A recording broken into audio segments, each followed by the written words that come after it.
Chris is Chris, okay. Sounds good.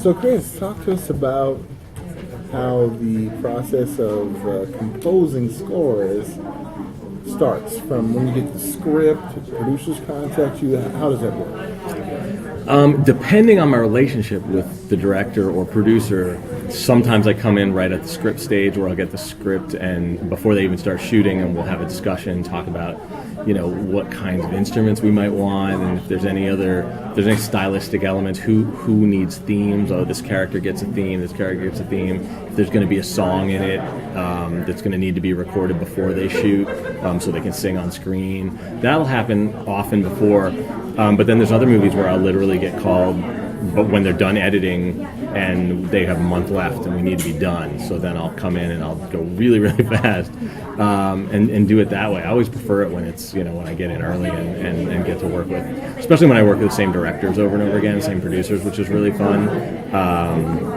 because you have a shorthand, so you can sort of, when they say sad, what that means, rather than having to figure out, well, is it this kind of sad, or is it like string sad, or whatever, that kind of thing.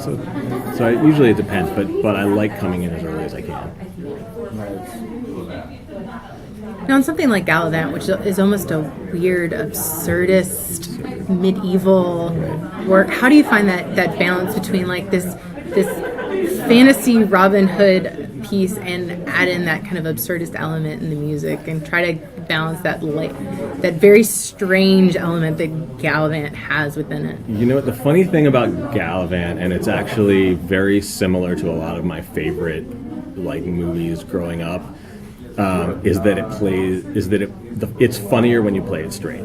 So whenever anything really ridiculous was happening, the key was actually to play it. There was like a battle. I don't know if you guys saw, but there was a battle between dwarfs and giants, and the giants were short and the dwarfs were tall, and they ended up being just the same size. And so we played it like it was Braveheart, because if you made it funny, it would be a little funny, but then when you make it really big, and that's something I went to school and studied with Elmer Bernstein, who did all the, he did Caddyshack and, Animal House and Airplane and Ghostbusters, and that was his thing. He would play, there'd be a big, there'd be the Stay Puft Marshmallow Man, and the music wouldn't sound like it was a marshmallow, the music would sound like it was literally the end of the earth. And so, to me, there's something about playing it super, super straight that actually makes it funnier.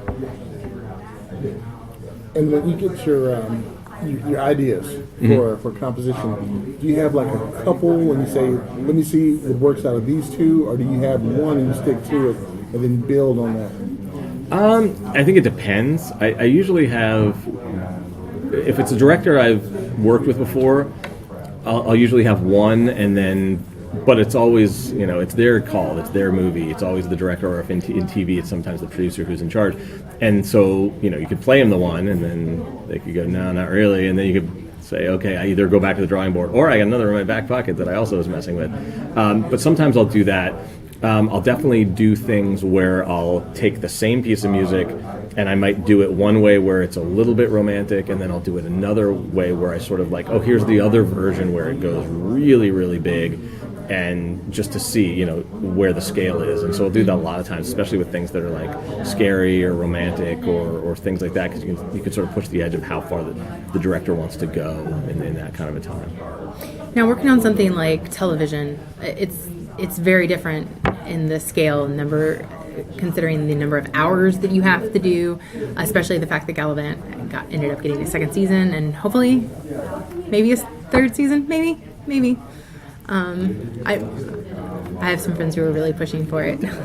Yeah. But I hope. Hey, that second season nobody saw coming either. Awesome, I know. So nobody saw that second season coming either. Both of my great shows are going to get.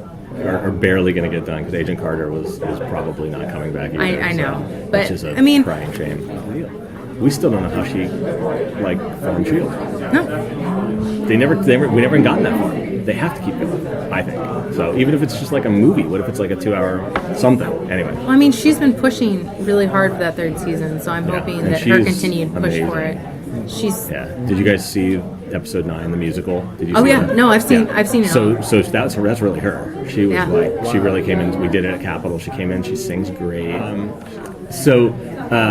Actually, it's funny because the two shows we just talked about, both Agent Carter and Galavant, were done with a real orchestra at Warner Brothers almost all the time, both of them, which is not as unusual as it was in the last 10 or 15 years, but still on TV, you're right, it's relatively unusual. But that's because we got great support from Marvel and ABC, and on ABC on both shows. And you can't, like you said, there's really a difference between digital and computer-generated music and real people. Because every person sitting in every chair, if you have a 30, 40, 50-piece orchestra, all of those people are bringing all of, when they look on the page and the piece of music says, play sadly, and so every one of them is bringing their own interpretation of like heartbreak, and so it's like it's all of that and real players in a room.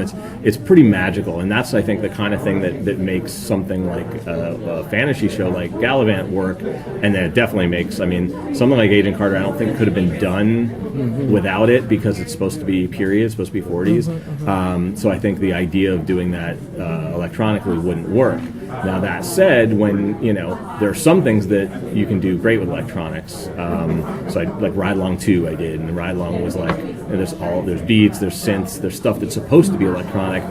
That's fine. Like that's actually where it belongs. So for me, I'd like to have the orchestra be real, and then all of the electronics and grooves and everything like that can be computer generated because that's the way it's supposed to be anyway.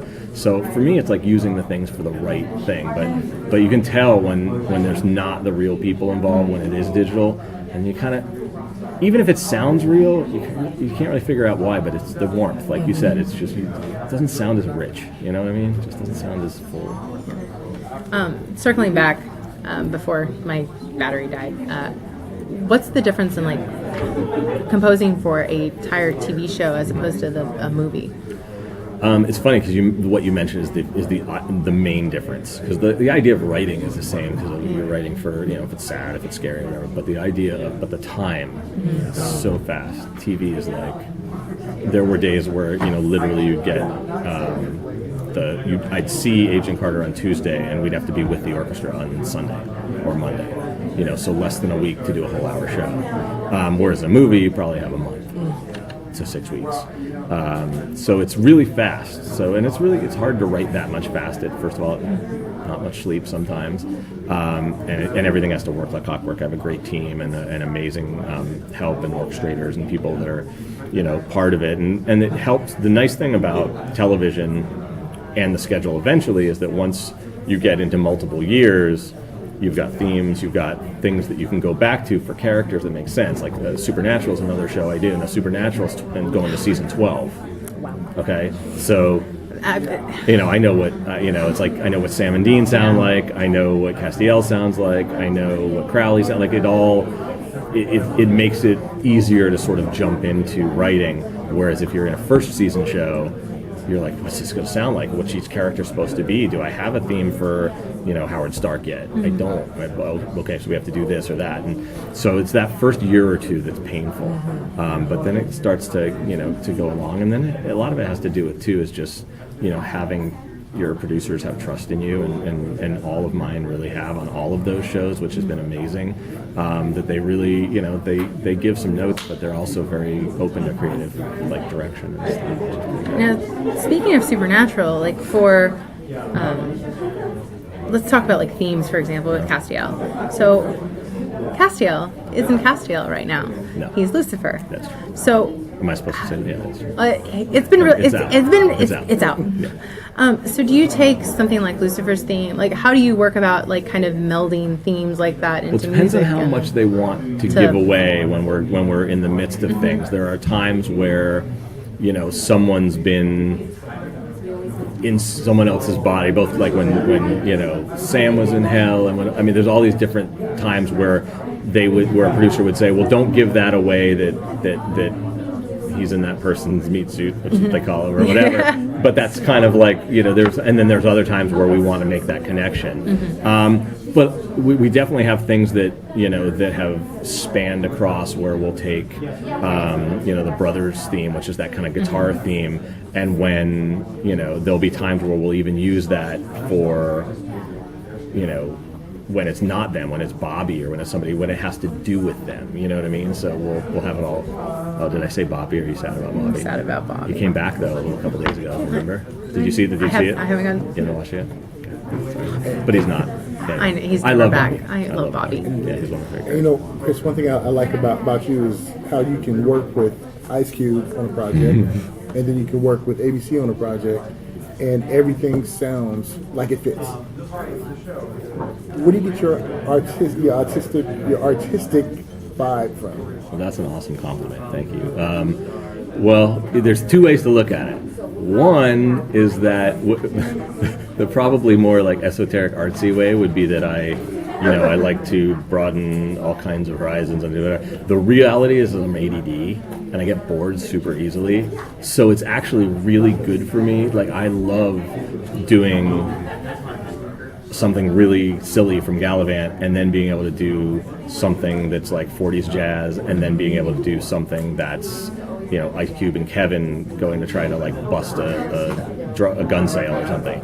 Because just when I'm about bored of whatever it is that I'm doing, I get something else. And so what it does though, it allows me to be really fresh, I think, and it allows me to get inspired fast. Like I don't feel like I have writer's block often because of that. I think if I had to write nothing but horror movies for 20 years, I would have writer's block.